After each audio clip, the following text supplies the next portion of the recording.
देखिए उदाहरण पर हमारे वेबसाइट पर cfcindia.com जो वेबसाइट है, हमारे पास एक नए नियम का पूरा स्टडी है, मत्ती 1 से लेकर आखिरी वचन तक प्रकाशित वाक्य, एक वर्स बाय वर्स।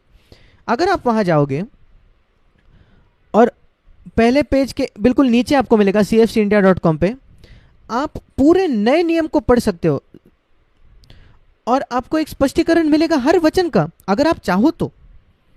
और देखो वो सत्य है या नहीं। मैं ये नहीं कह रहा कि मुझ पर विश्वास रखो, कहो कि पवित्र आत्मा से प्रभु ये सत्य है कि नहीं।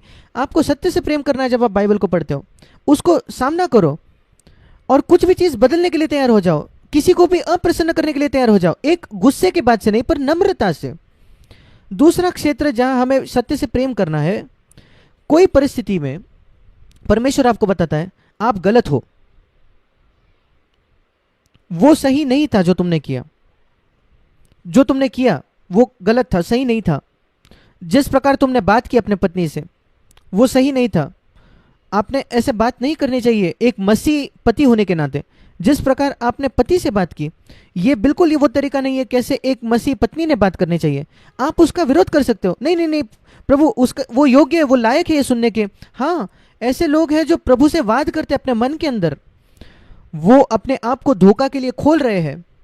सत्य से प्रेम रखो और कहो मुझे माफ कर दो प्रभु। अपने पत्नी के पास जाकर, अपने पति के पास जाकर कहो मेरे प्रिय मुझे माफ कर दे, जिस प्रकार मैंने बात किया कृपया मुझे क्षमा करो। आप धोखा नहीं खाओगे। जो घमंडी है वो धोखा खाते हैं। कौन सी बात आपको रोकती है जाकर माफी मांगने से? घमंड, दूसरा कुछ नहीं।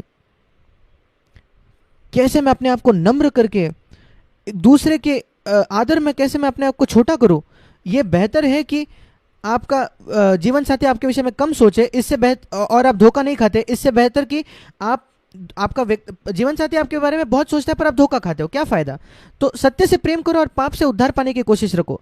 जो सत्य से प्रेम नहीं करते और पाप से उद्धार नहीं चाहते, इस कारण से परमेश्वर उन पर एक भरमाने वाली आत्मा को भेजेगा, सामर्थ को। मैं इसको इस संबंध में कह रहा हूं जो हमने पढ़ा,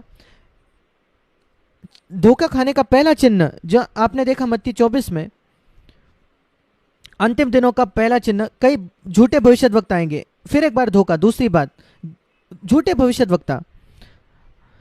अब हम सब प्रचारकों को सुनते हैं, हम कैसे जान सकते हैं कौन झूठा भविष्यद्वक्ता है?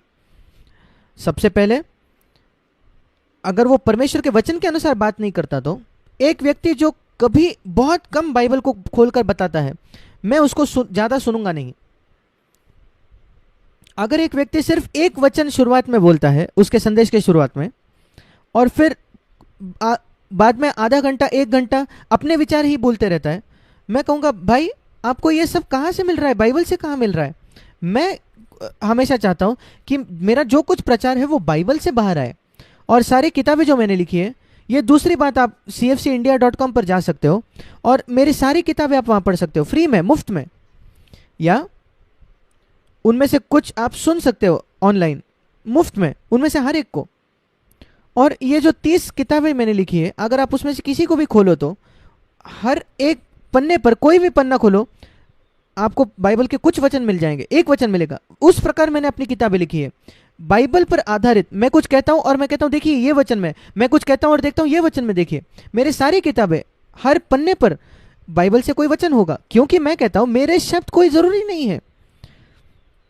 आपको बिल्कुल मेरे वचनों से कन्विंस नहीं होना है। मैं शायद बहुत बुद्धिमान हूं, मैं वाद करके कुछ सबूत साबित कर पाऊं नियम के कोर्ट में, पर आपका विश्वास मनुष्यों के शब्दों पर नहीं होना चाहिए। इसलिए मैं बाइबल को दिखाता हूं, बाइबल के वचन पर, परमेश्वर के वचन पर विश्वास आता है सुनने से। परमेश्वर उसके अपने वचन से बात करता है, रोमियो 10:17।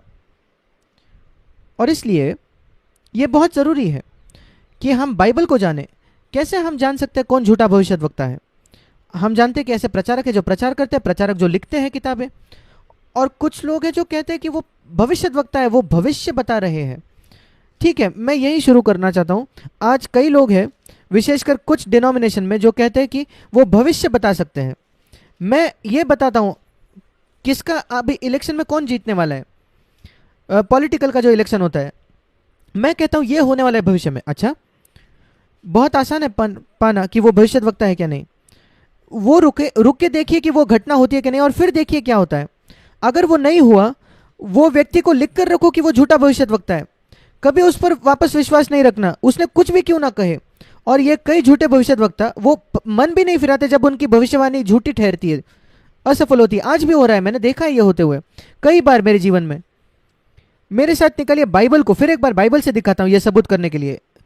व्यवस्था विवरण 18, अगर आपके पास अभी समय नहीं है तो लिख लीजिए, बाद में देखिए। व्यवस्था विवरण 18 अध्याय, प्रभु कहता है 18 वचन में, व्यवस्था विवरण 18:18, मैं उनके लिए अपने भाइयों के बीच में से एक नबी को उत्पन्न करूंगा। ये यीशु के विषय में लिखा है, यहूदी लोगों में से, और मैं अपने शब्द अपने वचन उसके मुंह में डालूंगा, और जिस जिस बात में मैं उसके आज्ञा दूंगा वो उनको कह सुनाएगा। और यीशु मसीह ने अपने पिता को समर्पण किया। और व्यवस्था विवरण 18:19, जो मनुष्य मेरे वचन मेरे नाम से कहेगा ग्रहण न करेगा, यीशु मसीह ने पिता के नाम से सारे वचनों को कहा, मैं उसका हिसाब उससे लूंगा।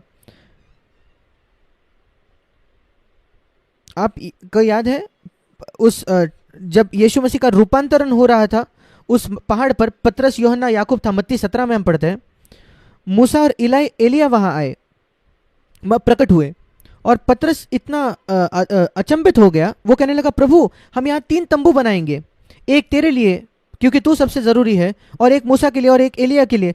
तुरंत एक वहां बादल आ गया। जब कभी आप यीशु मसीह को किसी मनुष्य के साथ एक समान कर देते हो, वो मूसा या एलिया क्यों ना हो, सबसे बड़ा प्रचारक इस संसार का, आपके और परमेश्वर के बीच में एक बादल आ जाएगा। आप उसको नहीं देख पाओगे परमेश्वर को।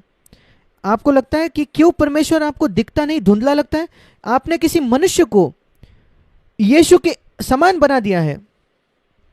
आपने मनुष्य के शब्दों को यीशु के शब्दों के समान बना दिए। आप उसके शब्दों को बाइबल से तुलना करके नहीं देखते, इसलिए आपके और परमेश्वर के बीच में एक बादल छा गया है।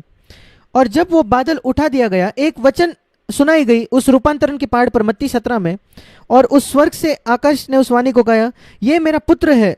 मूसा और एलिया गायब हो गए तुरंत। ये मेरा प्रिय पुत्र है, उससे सुनो, इसी की सुनो। वही हम पढ़ते हैं व्यवस्था विवरण 18 में भी, मैं एक नबी को खड़ा करूंगा, आपको उसको सुनना है। और फिर आगे व्यवस्था विवरण 18 में, अगर एक नबी अभिमान करके मेरे नाम से, 22 वचन, व्यवस्था विवरण 18:22 आखिरी वचन, कोई व्यक्ति अगर कहे कि वो नबी है, मेरे नाम से, प्रभु के नाम से कुछ कहे, प्रभु के नाम से मैं कह रहा हूं ये होने वाला है, ये होगा, वो होगा, इस तारीख को, उस तारीख को, और जो वचन वो कहता है वो घटे ना, पूरा ना हो जाए, तो वो वचन यहोवा का कहा हुआ नहीं है।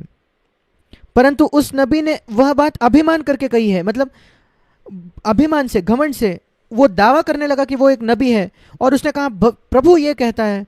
और कई मूर्ख विश्वासी उस पर विश्वास करने लगे, क्योंकि उन्होंने व्यवस्था विवरण 18:22 नहीं पढ़ा, उन्होंने बाइबल को नहीं पढ़ा। मैंने हमेशा लोगों को कहा है, अगर आपके पास बाइबल है आपकी भाषा में, और आप उसको नहीं पढ़ते और उसका अभ्यास नहीं करते, पढ़ाई नहीं करते, तो आप इस लायक हो कि आप धोखा खाओ, आप योग्य हो कि आप धोखा खाओगे।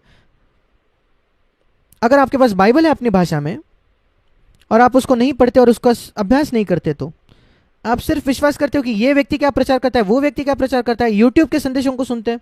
मैं धन्यवाद देता हूं लोगों को कि हमारे पास मौका है यूट्यूब पर प्रचार करने का।